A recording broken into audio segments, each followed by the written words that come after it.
Story में आगे बढ़ने से पहले मैं आपको बता दूं दोस्तों कि कहानी काफी ज्यादा मजेदार और इंटरेस्टिंग होती जा रही है। बहुत सारे राज धीरे धीरे खुल रहे हैं और बहुत सारे न्यू कैरेक्टर भी इसमें ऐड होते जा रहे हैं जिनका काफी अच्छा रोल होने वाला है। और इसीलिए अगर अभी तक आपने इसकी प्रीवियस एपिसोड नहीं देखे हैं तो फटाक से जाइए कमेंट बॉक्स या डिस्क्रिप्शन बॉक्स को चेक कीजिए, लिंक आपको वहीं पर मिल जाएंगे। तो इस पार्ट की शुरुआत वहीं से होती है जहाँ पिछले पार्ट का दी एंड हुआ था। नेक्स्ट डे रुई मिस्टर नागा को कॉल करके गुफाओं की खोज में निकलने के बारे में बता देता है। तो मिस्टर नागा नेक्स्ट डे ही अपनी असिस्टेंट जीमा और उसकी टीम को रुई की हेल्प करने के लिए भेज देते हैं। सभी लोग गुफा ढूंढने के लिए निकल जाते हैं जहाँ कुछ दिन चलने के बाद उनका पानी भी खत्म हो गया था और एक जगह ढूंढने पर वो पानी पीते हैं जहाँ हम यीबिंग की असिस्टेंट को बात करते हुए सुनते हैं दोस्तों कि उसने पानी में बेहोशी की दवा मिलाई है जिससे कि सभी बेहोश हो जाते हैं। और यीबिंग का असिस्टेंट अपनी टीम के साथ में आगे गुफाओं की दिशा में निकल जाते हैं। होश में आने के बाद रुई चेक करता है कि पानी में कुछ गड़बड़ थी और उसके बाद असिस्टेंट अपनी टीम लेकर गुफा तक पहुंच जाता है और अपने कुछ आदमियों को बाहर छोड़कर ही गुफा में एंटर हो जाता है। जिसके बाद रुई की टीम भी वहां पर पहुंच जाती है जिसमें आधी टीम बाहर निगरानी रखती है और आधी अंदर पहुंच जाती है जहाँ गुफा का दरवाजा खोलते ही असिस्टेंट रुई को घेर लेते हैं और उन पर गन पॉइंट करते हुए कहता है कि हम तुम्हारे पीछे आएंगे। लेकिन रास्ते में जीमा बॉम्ब ब्लास्ट कर देती है जिससे कि असिस्टेंट की टीम दूसरी दिशा में चली जाती है और वहीं बाकी टीम मेन हॉल तक पहुंच जाती है। फिर रुई यून और लिन से बुद्ध की मूर्ति को खिसकाने के लिए बोलता है तो एक तहखाना खुल जाता है जिसमें रुई को एक नक्शा मिलता है। लेकिन वहां से निकलते हुए असिस्टेंट वो नक्शा रुई से छीन कर उन्हें वहां पर बांध कर ही चला जाता है। थोड़ी देर बाद बाकी की टीम आकर उन्हें बचाती है क्योंकि वो गुफा मिट्टी में धंसने जो लग गई थी और लिटरली गाइस ये मंजर बहुत ही ज्यादा खतरनाक लग रहा था। तो फिर नेक्स्ट डे रुई अपनी गोल्डन आई की पावर से दोबारा से नक्शा बनाने की कोशिश करता है और वहीं जीमा सारी डिटेल्स मिस्टर नागा को इन्फॉर्म करती रहती है और मिस्टर नागा उसे रुई का पूरा ख्याल रखने का ऑर्डर देते हैं। वहीं दूसरी तरफ यीबिंग के पास मैप होते हुए भी उसे वो समझ ही नहीं आ रहा होता है कि फैंग कुआन की कब्र आखिरकार कहाँ हो सकती है और इसलिए असिस्टेंट उसे ये आइडिया देता है कि उन्हें रुई पर नजर रखनी चाहिए क्योंकि वो मैप के बजाय भी कब्र को ढूंढ ही लेगा क्योंकि उसके पास इतनी सारी पावर जो है।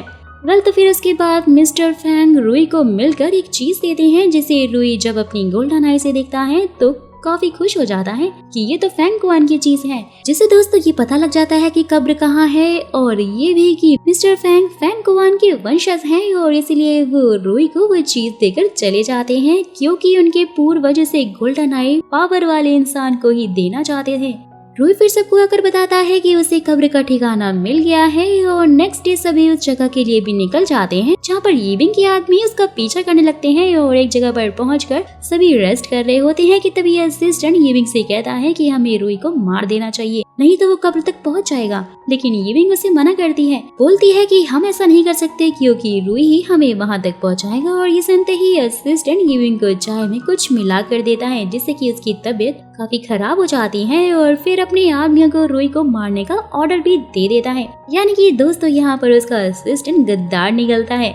जिसके बाद ही फिर उसके आदमी उन पर तीर चला देते हैं जहाँ पता लगता है कि वो लोग तो जीमा और उसकी टीम थी और असली लोग तो दूसरी दिशा में गए हुए थे। और वहीं रुई की टीम कब्र तक पहुंच जाती है जहाँ पर अंदर जाने के लिए उन्हें पहेली सॉल्व करनी पड़ती है। रुई पहेली सॉल्व करके अंदर जाने लगता है कि तभी यीबिंग अपने गार्ड को मार के उनके पास आकर उन्हें वार्निंग देती है कि जान बचाकर वहां से भागने के लिए बोलती है। लेकिन भाई यहाँ कोई उसकी बात पे ट्रस्ट नहीं करता है कि तभी जीमा आकर उन्हें बताती है जिससे कि सभी लोग अपनी टीम में शामिल होकर फिर आगे बढ़ने लगते हैं। नेक्स्ट सीन में सभी गुफा में एंटर भी हो जाते हैं जहां उन्हें आर्कियोलॉजी टीम के होने के सबूत मिलते हैं और साथ में ही एक आदमी का कंकाल भी मिलता है। और उसके बाद सभी एक ऐसी जगह पर पहुंच जाते हैं जहां से आगे बढ़ने के 8 रास्ते थे। रुई फिर अपनी सुपरनेचुरल पावर से कब्र तक जाने का ट्राई करता है लेकिन यहाँ ये पता लगता है कि उसकी गोल्डन आई तो काम ही नहीं कर रही है। तो वो फिर अपने दिमाग का यूज करके फिर आगे बढ़ने का फैसला करता है और साथ ही कोई कैलकुलेशन करने लगता है। और वहीं यीबिंग का असिस्टेंट अपने आदमियों के साथ में गुफा के बाहर आ जाता है और गुफा का गेट को बॉम्ब से ब्लास्ट कर देता है जिससे कि गुफा में पत्थर गिरने लग जाते हैं। और वहीं बम ब्लास्ट को देखकर सभी लोग रुई के बताए रास्ते पर चले जाते हैं। लेकिन फिर यीबिंग वहां पर असिस्टेंट का ध्यान भटकाने के लिए दूसरे रास्ते पे चली जाती है और तभी वहां पत्थर गिरने लगते हैं जिससे यीबिंग और असिस्टेंट वहीं दब जाते हैं।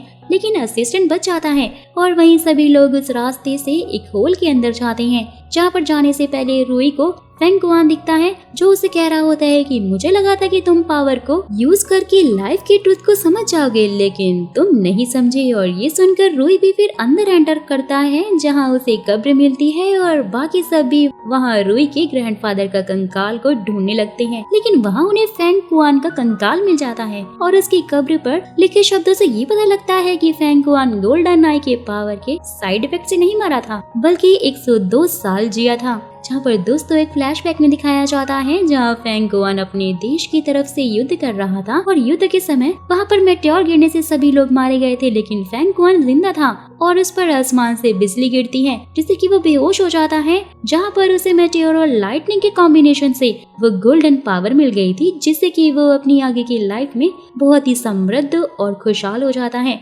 लेकिन कुछ समय बाद उसकी तबीयत खराब होने लगी थी और कोई भी उसका इलाज नहीं ढूंढ पाता। सीन शिफ्ट होता है प्रेजेंट में दिखाया जाता है जहाँ पर रूई बताता है कि मेटेओर के बने जेडाई के स्टोन का टुकड़ा मेरी आँख में लगने और हल्का झटका लगने से मुझे गोल्डन आई की पावर्स मिली थी, लेकिन फेंग कुआन ने अपनी बीमारी का इलाज ढूंढ लिया होगा और इसलिए वो 102 साल तक जिया था। लेकिन सोचने की बात तो ये है कि इसके बारे में कोई भी जानकारी क्यों नहीं है। जिसके बाद ये फिर सभी एक होल से गुफा के बाहर निकल आते हैं और मिस्टर नागा रूई से बात करते हैं और बताते हैं कि उनके फादर वहाँ से निकलकर एक बंजर गांव में गए थे और वहां उन्होंने सभी साथियों का स्मारक भी बनवाया था। तुम्हें वहां जरूर जाना चाहिए, शायद वहां पर तुम्हें कुछ मिल जाए। और ये सुनते ही रूई ठीक है बोलकर उनसे रिक्वेस्ट करता है कि वो अपने कुछ आदमी भेजकर यिविंग की डेड बॉडी को निकलवा ले। ये सुनते ही मिस्टर नागा भी हाँ बोल देते हैं। जीमा भी उन्हें बाय कहकर वहाँ से जाने लगती है तो लिन यहाँ उसे रोककर अपना एक लॉकेट देता है और गाइस हमें ये पता लगता है कि वो उसे काफी लाइक करने लग गया था। वेल तो फिर उसके बाद रूई एक जगह पर बैठकर यिविंग के बारे में सोचने लग जाता है और ये आशा कर रहा होता है कि उसका दूसरा जन्म इससे भी अच्छा हो। और वहीं दूसरी तरफ अंकल किन को भी यिविंग की डेथ की खबर मिलती है और वो उसके बारे में सोच रहे होते हैं। नेक्स्ट सीन में सभी उस गांव में आते हैं जहां पर रूई स्मारक देखकर उसमें बची हुई आर्कियोलॉजिकल टीम की चीजें गाड़ने के लिए गड्ढा करता है, जहां पर दोस्तों उसे उसके ग्रैंडफादर की डायरी मिलती है और रूई इस डायरी को पढ़ता है और फ्लैशबैक स्टार्ट होता है जहाँ से ये पता लगता है कि रूई के ग्रैंडफादर जुहांग और मिस्टर नागा के पिता यानी कि किम दोनों ही आर्कियोलॉजिकल टीम के हेड थे और उन्हें फेंग कुआन के कब्र में कंकाल के साथ में 4 जेडाई भी मिली हुई थी कि तभी किम जैसे ही वहाँ उजाला करने के लिए जनरेटर चालू करते हैं तो इसमें ब्लास्ट हो जाता है और जेडाई का टुकड़ा किम की आंखों में लग जाता है जिससे कि उन्हें गोल्डन आई का पावर मिल जाती है। और उस ब्लास्ट में बस 3 ही लोग बचते हैं, किम, जुआंग और सू। जुआंग उन दोनों को निकालकर उसी गांव में ले आता है जहां पर किम पहली बार अपनी गोल्डन आई को यूज करता है। साथ में उनकी जो कुछ भी हुआ था वहां पर वो सब कुछ जुआंग ने अपनी डायरी में नोट कर लिया था। और फिर एक दिन सू लालच में आकर किम को मारने की कोशिश करता है क्योंकि इसे गोल्डन आई की पावर जो चाहिए थी और जुआंग उसे ऐसा करने से रोकते हैं और किम को लेकर भागते हैं और फिर एक जगह जाकर छुप जाते हैं। वो किम को भागने के लिए कहते हैं और खुद वो सू को दूसरी तरफ लेकर जाते हैं। सीन शिफ्ट होता है प्रेजेंट में दिखाया जाता है जहाँ पर ये पता लगता है दोस्तों कि उस टाइम पर सू की उम्र 20 साल थी और किम और जुआंग के अलावा वही तीसरा आदमी था जो कि गोल्डन आई की पावर के बारे में जानता था और जेडाई 4 थी, यानी कि फिर एक से किम को पावर मिली और एक से रूई को और एक मिस्टर नागा के पास है, जिसका साफ मतलब है कि चौथी जेडाई और सू को ढूंढना होगा। नेक्स्ट डे फिर रूई गुफा के गेट से बाहर जाकर यिविंग को याद कर रहा होता है और कह रहा होता है कि मैं गोल्डन आई की पावर में लालची हो गया था और हर जगह उसका यूज करके बस रिच बनना चाहता था। लेकिन फेंग कुआन ने गोल्डन आई के साइड इफेक्ट को खत्म करने के लिए उसका यूज करना ही बंद कर दिया था और फिर वो एक लंबा जीवन जिए क्योंकि वो बताना चाहते थे कि हम बिना गोल्डन आई के पावर के भी लाइफ जी सकते हैं और वो भी बहुत खुशनुमा तरीके से। जिसके बाद वो सबसे कहता है कि अब से वो गोल्डन आई का यूज किए बिना ही अपनी लाइफ स्पेंड करेगा। और वहीं हम देखते हैं दोस्तों कि यिविंग तो अभी भी जिंदा थी, यानी कि भाई जो सब लोग उसके लिए दुखड़ा रो रहे थे वो सब बेकार हो गया क्योंकि भाई वो तो जिंदा निकली। मिस्टर नागा उसे हॉस्पिटल में एडमिट करवा देते हैं और जब यिविंग को होश आता है तो वो मिस्टर नागा से रिक्वेस्ट करती है कि वो रूई को उसके जिंदा होने की खबर ना दे क्योंकि उसने कभी भी उसका साथ नहीं दिया था और हमेशा ही प्रॉब्लम जो खड़ी की थी।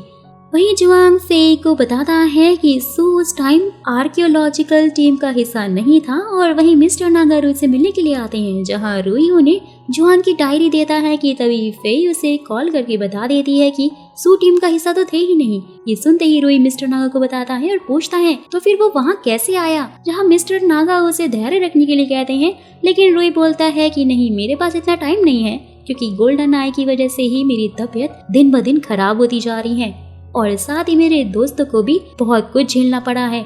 और वहीं फेई गांसुअर गोल्डन आई के केस की सारी खबर कमिश्नर को देती है, जहां कमिश्नर उसे 1 हफ्ते का आखिरी टाइम देते हैं और इस केस को सुलझाने के लिए बोलते हैं। नेक्स्ट सीन में रुई देखता है कि यूनुस के साइड इफेक्ट्स को कम करने के लिए पढ़ाई कर रहा है और वो उसे कहकर चला जाता है कि उसे ये सब कुछ छोड़कर जिया के साथ में टाइम स्पेंड करना चाहिए। और उसके बाद रुई अंकल डा को मिलकर सारी डिटेल्स उन्हें देता है और साथ ही उन्हें आर्कियोलॉजिकल टीम की फोटो दिखाता है कि मुझे सू के बारे में पता लगाना होगा, जहाँ पर अंकल डा उसे आइडिया देते हैं कि क्या पता कि सू गांसू का लोकल हो और टीम ने उसे गाइड के तौर पर हायर किया हो, जिससे रुई उनकी बात समझ जाता है। वहीं दूसरी तरफ मिस्टर नागा फिर से यिबिंग से मिलने के लिए आए हुए थे और साथ ही उसके लिए जापान की एक नई आइडेंटिटी भी लाए थे कि अब से तुम्हारा किन फैमिली से कोई लेना देना नहीं होगा। और यहाँ यिबिंग को काफी बुरा लगता है कि तभी मिस्टर नागा उसे कुछ फोटो देते हैं, जिसे देखकर यिबिंग को अपना बचपन याद आता है कि वो ज्वेलरी की डिजाइन उसके पापा ने बनाई थी। और फिर पास्ट का सीन देखते हैं दोस्तों, जहाँ पर यिबिंग के फादर और अंकल किन काफी अच्छे दोस्त थे, लेकिन फिर एक दिन वो दोनों ही किसी इन्वेस्टर से मिलने गए थे, जहाँ पर यिबिंग देखती है कि अंकल किन को किसी ने गोली मारी है और थोड़ी देर बाद ही उसके पापा की डेड बॉडी को बाहर निकालते हैं। वो काफी रोने लग जाती है और उसको हमेशा से लगता था कि अंकल किन ने उसके फादर की जान बचाई है और उसके बाद उन्होंने उसे गोद लेकर उसका पालन पोषण किया। तो अंकल किन एक बहुत ही अच्छे इंसान है। लेकिन तभी मिस्टर नागा उसे रियलिटी बताते हैं कि जो कुछ भी वो सोच रही है वो अब तक सच नहीं था, क्योंकि भाई जिस बिजनेस को अंकल किन आज चला रहे हैं वो तुम्हारे पिता का ही था, जिसे उन्होंने उसे मारकर छीना था। और इसलिए मैं चाहता हूँ कि तुम अपने फादर के कातिल को ढूंढो और मैं इसमें तुम्हारी पूरी हेल्प करूंगा। वेल तो फिर नेक्स्ट सीन में फेई सू के बारे में पता करने के लिए गांसू जाती है, जहाँ पर उसे एक आदमी से उसके बारे में पता लगता है और आकर वो रुई और मिस्टर नागा को बताती है कि सू वहाँ अपनी माँ और सौतेले बाप के साथ में रहता था, लेकिन उसके बाप के साथ में बिल्कुल भी नहीं बनती थी और इसीलिए वो वहाँ से अपने आप ही गांसू के रेगिस्तानों में निकल जाता है। और बचपन से ही इसलिए उसे वहाँ के बारे में सारी की सारी जानकारी थी। और जब वो आर्कियोलॉजिकल टीम से मिला था तो वो उनका गाइड बन गया था, जिसके बाद उसने जेड स्टोन फैक्ट्री ज्वाइन की। उसके बाद से ही उसकी कोई भी जानकारी नहीं मिली। और वहीं दूसरी तरफ यिबिंग रेडी होकर हॉस्पिटल से निकल जाती है और उसी बॉडीगार्ड से मिलने के लिए जाती है, जो कि उस टाइम उसके साथ था, जो कि उसे बता देता है कि तुम्हारे पिता को मारने का पूरा प्लान अंकल के इंडियन इन्वेस्टर के साथ ने मिलकर बनाया था और तो और अपनी गलती पर पर्दा डालने के लिए उन्होंने तुम्हें गोद ले लिया था। यिबिंग को यहाँ पर अंकल किन पर बहुत गुस्सा आता है और वो उनके घर पर सारे सबूत ढूंढने के लिए चली जाती है कि तभी उसे एक फोटो मिलती है जो कि उसकी और उसके पापा की थी। वो उसे निकालती है और देखती है कि फोटो के पीछे एक मैसेज है और वो उसे पेंसिल से ढाक करके पढ़ती है, जिसमें उन्होंने उसे अंकल किन और सू से दूर रहने के लिए कहा था कि वो बहुत ही ज्यादा खतरनाक लोग हैं। नेक्स्ट सीन में जांग फेई को 2 फोटो लाकर दिखाता है, जिसे लेकर फेई अंकल किन से पूछताछ करने के लिए जाती है, क्योंकि आज से 25 साल पहले जब जेट कंपनी ने अपनी नई ब्रांच का उद्घाटन किया था, उस टाइम पर अंकल किन चीफ गेस्ट के रूप में वहाँ पर गए थे और तो और उन्होंने उसके साथ फोटो भी क्लिक करवाई थी। सू के बारे में वो अंकल किन से पूछती है, लेकिन अंकल किन उसे पहचानने से इनकार कर देते हैं कि ये बात तो बहुत पुरानी हो चुकी है, मुझे तो वो याद भी नहीं है। और ये सुनकर फेई उन्हें कहकर चली जाती है कि अगर आपको कुछ भी याद आए तो मुझे जरूर बताइएगा।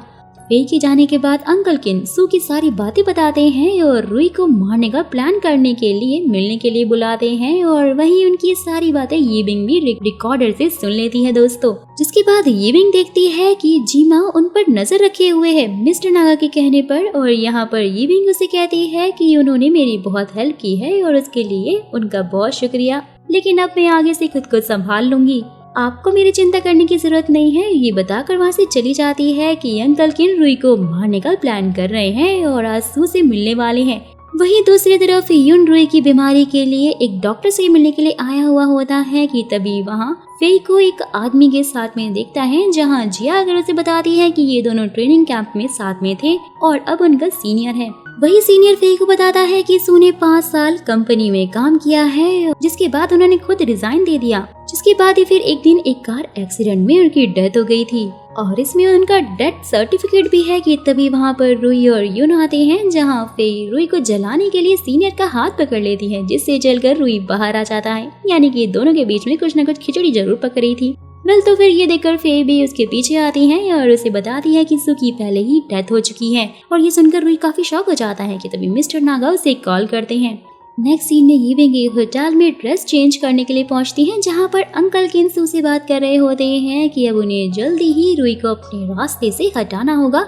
और सू के बाद यीविंग अंकल किन पर चाकू से हमला करती है, लेकिन उनके बॉडीगार्ड उसे पकड़ लेते हैं। और यहाँ अंकल किन यीविंग को जिंदा देखकर शॉक हो जाते हैं और उससे कहते हैं कि मैंने तुम्हें इसके लिए नहीं पाला था मेरी प्यारी बच्ची।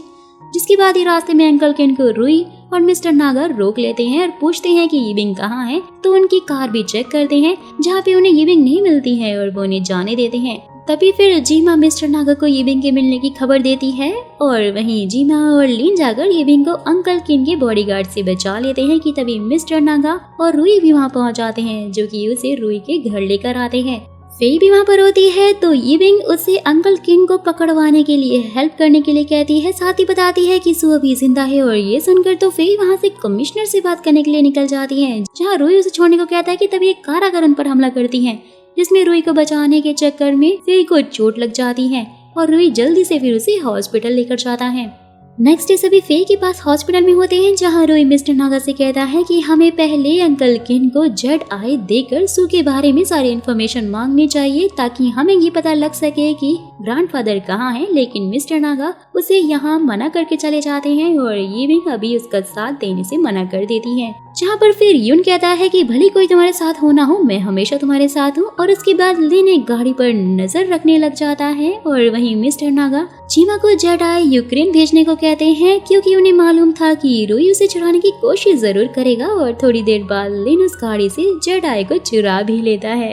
नेक्स्ट डे फिर रुई जेडाई की डील करने के लिए अंकल किन के पास पहुंचता है और अपना ऑफर रखता है सू के बारे में बताने को। लेकिन फिर अंकल किन उसे बताने से मना कर देते हैं, क्योंकि सू उनके लिए बहुत ज्यादा खास था। और वहीं जीमा और यीविंग अंकल किन के घर में एक पेन ड्राइव ढूंढने के लिए आती हैं, जिसमें उनकी कंपनी की कुछ इंपॉर्टेंट रिपोर्ट्स थी। और वो दोनों ही घर के सभी सीसीटीवी बंद करके चेक करती हैं और एक तहखाने तक पहुंच जाती हैं, जहां का पासवर्ड डालकर फिर वो दोनों ही अंदर जाकर सामान देखने लगती हैं। लेकिन वहां एक सीक्रेट कैमरा होता है, जिससे अंकल किन को उनके बारे में पता लग जाता है और वो रुई को उस कैमरे के बारे में बताते हैं और उसे बंदी बना लेते हैं। वहीं पर अंकल के तहखाने में पेन ड्राइव चेक करने के लिए जाते हैं, जहाँ यीविंग उनके गले पर चाकू रखकर पेन ड्राइव को ले लेती है और उन्हें वहां से बाहर लेकर आती है कि तभी असिस्टेंट उन्हें लिन और रुई को दिखाता है, जो कि उसके कब्जे में थे।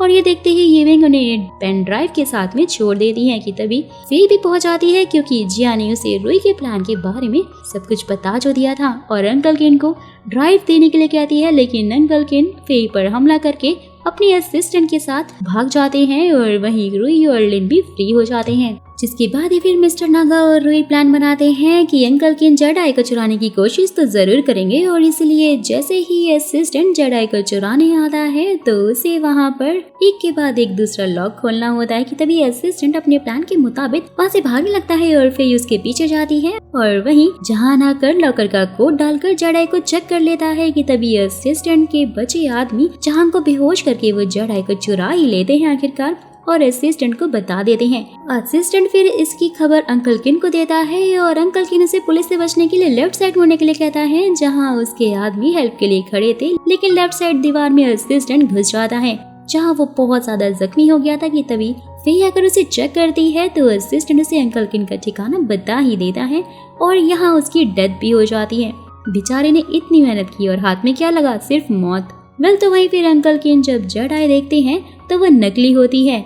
जी हाँ दोस्तों, क्योंकि जेडाई तो कभी भी यूक्रेन से आई ही नहीं थी और ये सब तो रुई का प्लान था। फिर जब अंकल किन को अरेस्ट करने जाती है तो पता लगता है कि अंकल किन वहाँ से भाग गए हैं। और नेक्स्ट डे फिर अंकल किन रुई को बताते हैं कि उन्होंने अंकल डा को किडनैप कर लिया है और उन्हें छोड़ने के बदले वो से उसके ग्रैंडफादर की डायरी मांगते हैं। और नेक्स्ट डे रुई डायरी लेकर अंकल किन के पास जाता है और डायरी अंकल किन को देता है। और वहीं फेई अपनी पूरी पुलिस फोर्स के साथ में आकर अंकल किन पर गन पॉइंट कर देती है और वो फिर रुई को मारने की कोशिश करते हैं।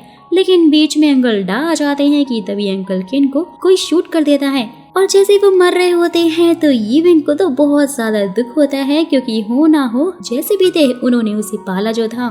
जिसके बाद अंकल डा रुई से कहते हैं कि जैसे हम अभी हैं हम हमेशा ऐसे ही रहेंगे। वहीं दूसरी तरफ यीविंग को अंकल किन की छड़ी में एक रिकॉर्डर मिलता है, जिससे उसे पता लग जाता है कि अंकल डा ही सू है। क्या बात है, ये तो काफी बड़ा राज था।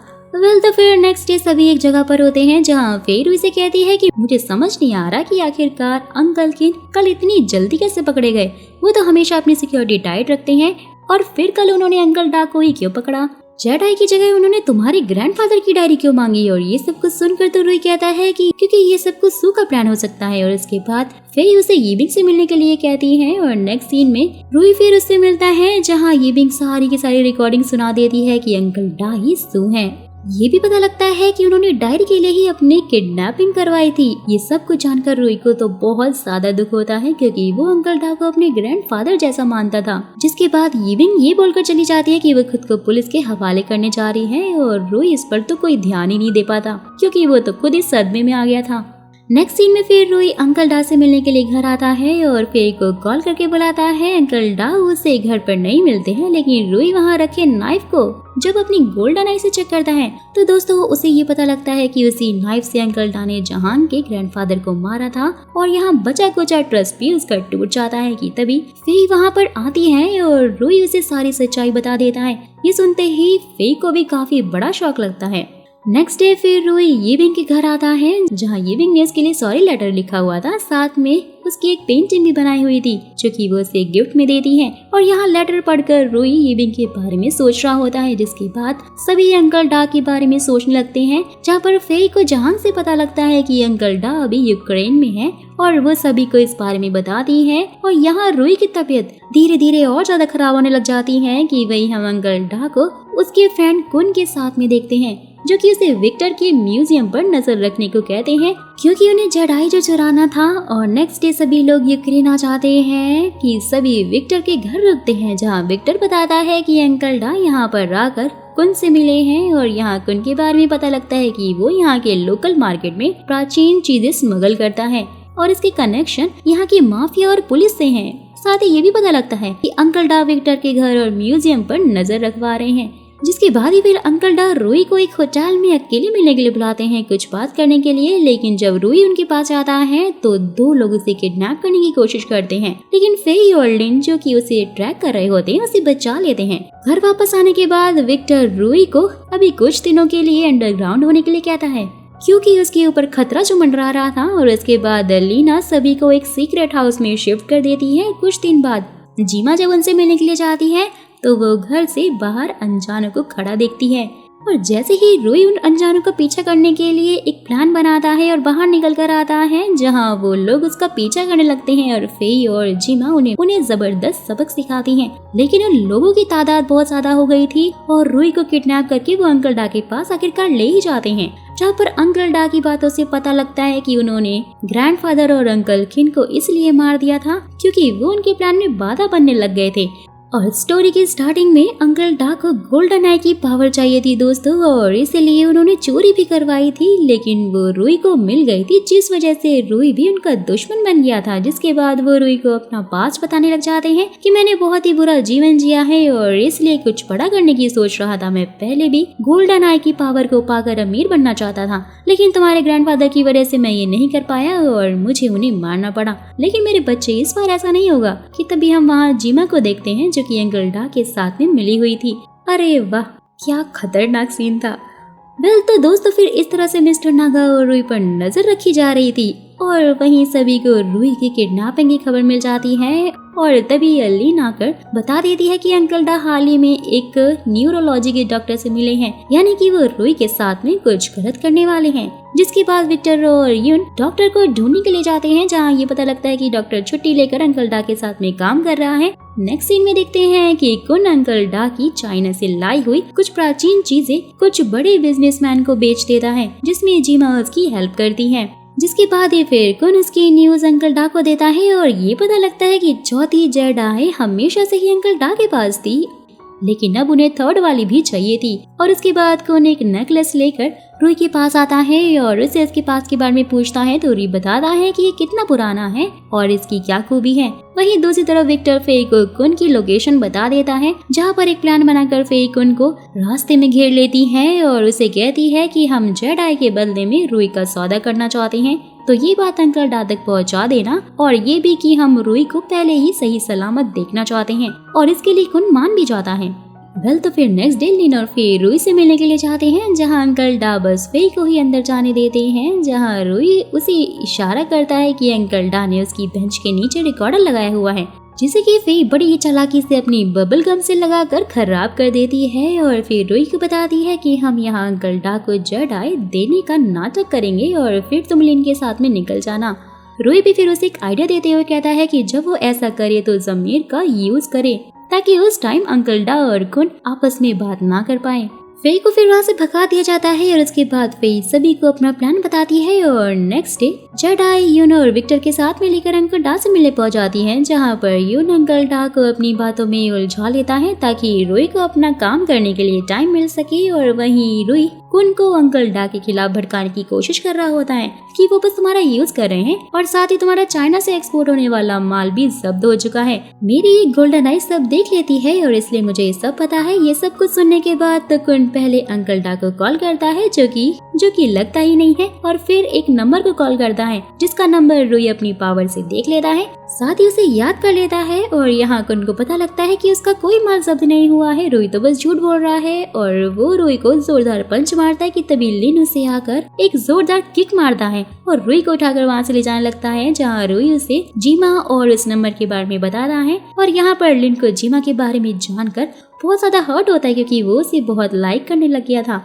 लेकिन फिर वो आगे बढ़ता है और बॉडीगार्ड को मारने लगता है। कुछ लोग आकर रुई को घेर लेते हैं और अभी के लिए लिन पीछे हट जाता है। और वहीं अंकल डा समझ आते हैं कि वो उनका टाइम खराब कर रहे हैं और साथ ही उन्हें बोलकर जाने लग जाते हैं कि अब रुई के साथ बहुत ज्यादा बुरा होने वाला है। वेल तो फिर नेक्स्ट डे अंकल डा उस डॉक्टर के पास आते हैं, जहाँ वो डॉक्टर उन्हें रुई का सिटी स्कैन दिखाते हुए कहता है कि इसकी आंख में कुछ ऑब्जेक्ट है, जिसके कारण ही इसकी आंखें थोड़ी अलग है। और अंकल डा उस डॉक्टर से कहता है कि हाँ, और तुम्हें वो ऑब्जेक्ट उसकी आंख से निकालकर मेरी आंख में डालना है। डॉक्टर तो इसके लिए साफ इनकार कर देता है, क्योंकि इससे रुई की जान भी जा सकती थी और वो इस इलीगल काम को नहीं कर सकता। तो फिर अंकल डा उस डॉक्टर के असिस्टेंट को पैसों का लालच देकर ये काम करने के लिए मना लेते हैं। और वहीं दूसरी तरफ लिन फे को एक नंबर बताता है, जो कि रुई ने ही बताया था, और फे जहाँ कॉल करके उस नंबर के बारे में पता लगाने को कहती है, जिससे कि ये पता चलता है कि वो तो उसी एक्सपोर्टर का है जो कि माल एक्सपोर्ट करने वाला था। जहां जाकर सारा माल जब्त कर लेता है और उस एक्सपोर्टर को भी पकड़ लेता है और उसकी खबर फे को देता है, जहां फे उसे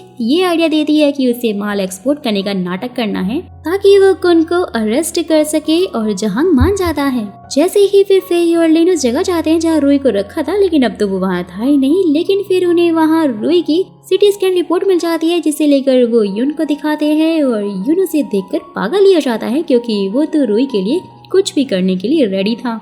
वेल तो फिर नेक्स्ट डे अंकल डा रुई को बताते हैं कि उसके ऑपरेशन में 3 दिन लगने वाले हैं और अब उससे उसकी पावर को वो लेने वाले हैं। और वहीं जहांग एक्सपोर्टर बनकर कुन के पास पहुंचता है, जहां फे और लिन ट्रक में छिपे हुए होते हैं। और थोड़ी देर बाद ही जहांग की टीम कुन के आदमियों को मारने लगती है और यहाँ कुन भागने की कोशिश करता है, तो फे उसे शूट कर देती है और पकड़कर रुई का पता पूछती है। और जैसे ही उन्हें पता लगता है, फे और लिन अंकल डा के अड्डे पर जाकर घेर लेते हैं और अंकल डा डॉक्टर के साथ में ऑपरेशन शुरू करने ही वाले थे कि तभी फे और लिन गार्ड्स को मार के सीधा अंदर पहुंच जाते हैं। अंकल डा भी उन पर गन पॉइंट करते हैं, लेकिन तभी एक पुलिस ऑफिसर अंकल डा पर शूट कर देता है, जिससे कि वो बेहोश हो जाते हैं और यहाँ वो रुई को जैसे तैसे करके बचा ही लेते हैं। नेक्स्ट सीन में स्टोरी के सारे कैरेक्टर जो कि रुई के दोस्त थे, हम उनको देखते हैं जो कि अब साथ में लंच करते हैं और अच्छा टाइम स्पेंड करते हैं। जिसके बाद ही रुई सभी के जाने के बाद यूनफे योलिन से कहता है कि वो अब गोल्डन आई को छोड़ने वाला है और वो उसके बिना ही अपनी जिंदगी में आगे बढ़ना चाहता है और इसलिए वो ऑपरेशन करवाएगा जिससे कि उसकी आई में जो भी ऑब्जेक्ट है वो उसे निकलवा देगा और साथ ही बोलता है कि तुम सब लोग चिंता मत करना, जो भी हो, लेकिन मैं अब इसके रिजल्ट के लिए रेडी हूँ। कि तभी मिस्टर नागा यून को कॉल करके बताते हैं। नेक्स्ट डे फिर रुई का ऑपरेशन स्टार्ट हो जाता है जहाँ रुई की तबीयत बहुत ज्यादा खराब होने लग जाती है और वहीं मिस्टर नागा यून को कॉल करके बताते हैं कि अंकल डा हॉस्पिटल से भाग गए हैं और वहीं जीमा उनकी आई का ऑपरेशन करवा रही होती है क्योंकि गोली उनकी आँख के पास से गई थी। जहाँ पर जीमा किसी को कॉल करके कहती है कि ऑपरेशन खत्म होने के बाद मैं जेडाई को वापस ले आऊंगी। और दोस्तों इसी सस्पेंस के साथ इस ड्रामा का एंड हो जाता है जिसका साफ मतलब यही है कि इसका सीजन 2 आएगा। और आप में से किस किस को इसके सीजन 2 का इंतजार है मुझे कमेंट बॉक्स में जरूर बताइएगा। जैसा कि दोस्तों आप लोग देख ही रहे हैं कि ये सीरीज 56 एपिसोड की थी। मैंने और मेरी टीम ने इसमें बहुत ज्यादा मेहनत की है और अगर आपको मेरा एक्सप्लेनेशन थोड़ा सा भी पसंद आता है या ये वीडियो अच्छी लगती है तो प्लीज प्लीज प्लीज चैनल को सब्सक्राइब और वीडियो को लाइक जरूर कर दीजिएगा और ऐसे ही हमें सपोर्ट करते रहिएगा।